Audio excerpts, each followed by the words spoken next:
Subscribe करिए rising Uttar Pradesh को और दबाइए इस बेल आइकन को ताकि आप पाए यूपी की न्यूज अपने मोबाइल पर सबसे पहले। नमस्कार, आपका स्वागत है राइजिंग उत्तर प्रदेश के एक और फ्रेश वीडियो में। तो चलिए शुरू करते हैं आज के फटाफट खबरों को।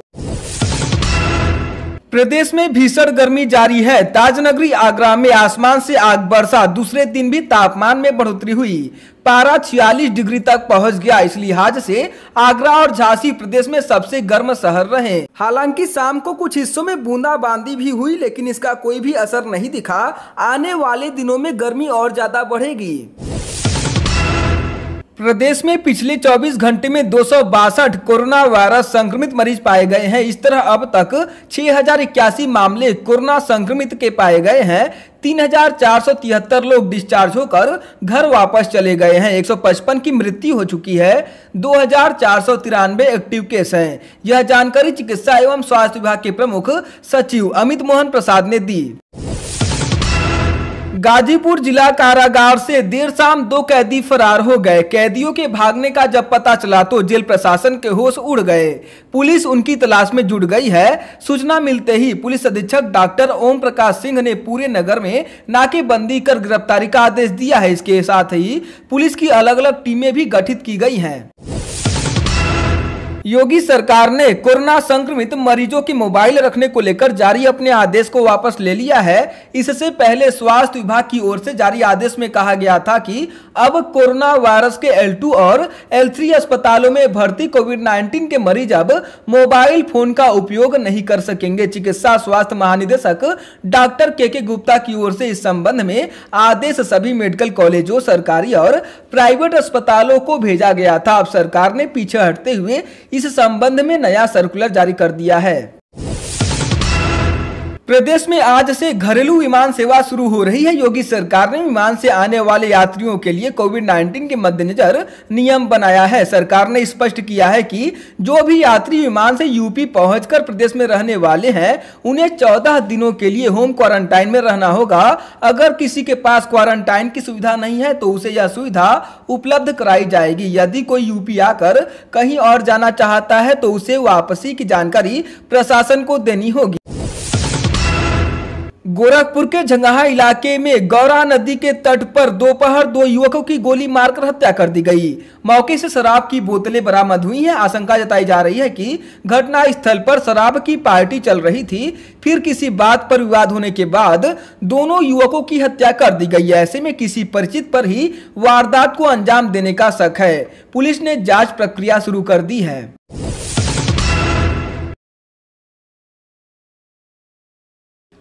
कोरोना संकट काल में दिल्ली, महाराष्ट्र व अन्य राज्यों से पलायन कर अपने गांव लौट रहे श्रमिकों को लेकर सियासत जारी है। बसपा प्रमुख मायावती ने कहा कि वर्तमान में मजदूरों की दुर्दशा है। इन पर केंद्र व प्रदेश सरकार को विशेष ध्यान देना चाहिए था, लेकिन ऐसा नहीं हुआ। जब मजदूरों को उनके मालिकों ने भगा दिया, रोजगार छीन लिया तो उनके सामने भूखमरी का संकट खड़ा हो गया। जब मजदूर पलायन को विवश हो गए, मजदूरों को लगा कि जब भूख से ही मरना है तो प्रदेश में क्यों मरे। लेकिन सबसे बड़ी दुख की बात यह है कि भाजपा व कांग्रेस ने इस पर भी आरोप प्रत्यारोप की घिनौनी राजनीति की। तब मुझे बोलना पड़ा। मजदूरों की दुर्दशा के लिए जितनी भाजपा जिम्मेदार है, उससे कहीं अधिक कांग्रेस जिम्मेदार है।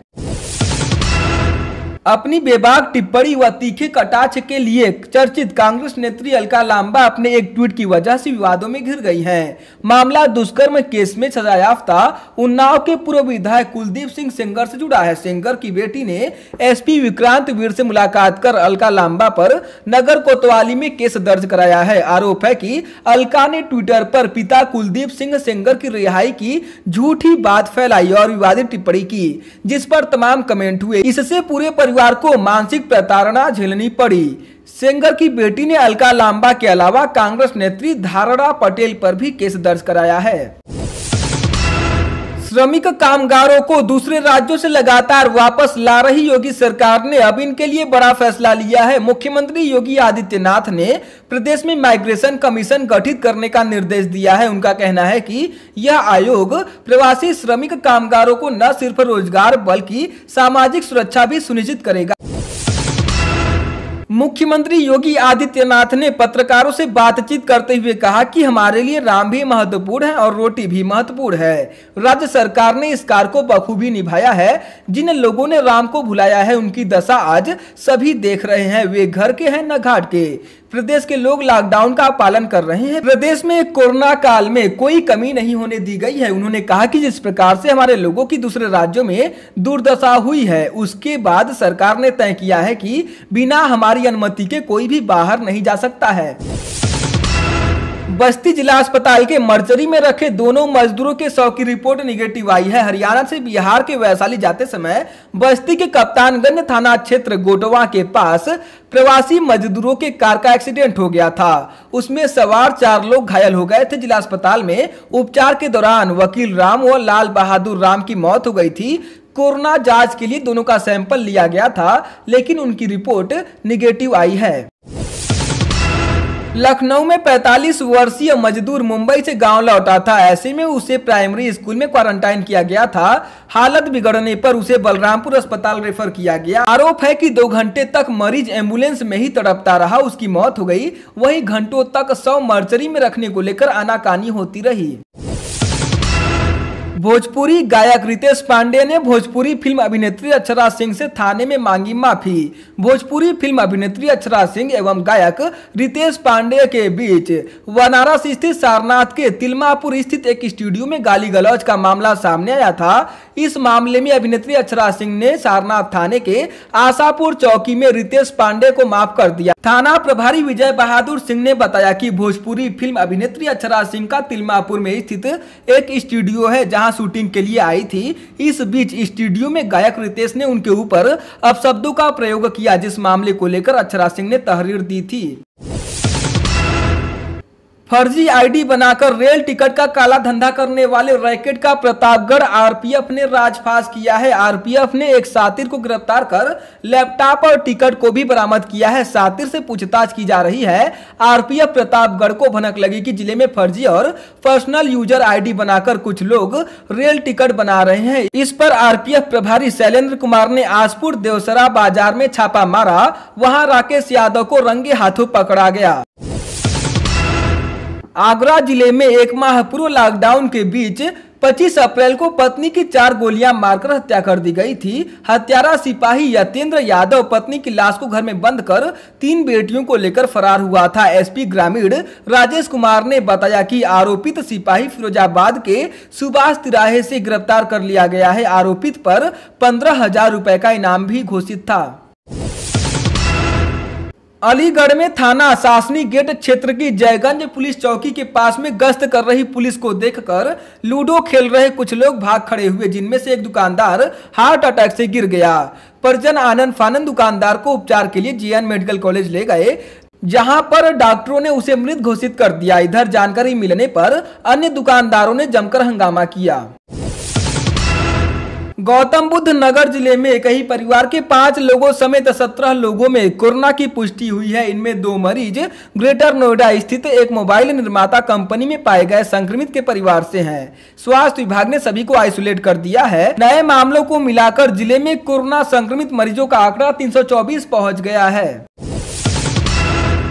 कथावाचकों की व्यासपीठ से मौला और अली जैसे संबोधन किए जाने को लेकर अखिल भारतीय अखाड़ा परिषद ने कड़ी नाराजगी जताई है। अखाड़ा परिषद के अध्यक्ष महंत नरेंद्र गिरी ने कहा कि सनातन धर्म में व्यासपीठ को पूजनीय माना गया है। अनादि काल से सुखदेव जी के नाम से व्यासपीठ की स्थापना हुई है। महंत नरेंद्र गिरी ने कहा कि कथा मंचों से अल्लाह और मौला का नाम नहीं लिए जाने की परंपरा रही है, इसलिए जो कथावाचक ऐसा कर रहे हैं वो सरासर गलत कर रहे हैं।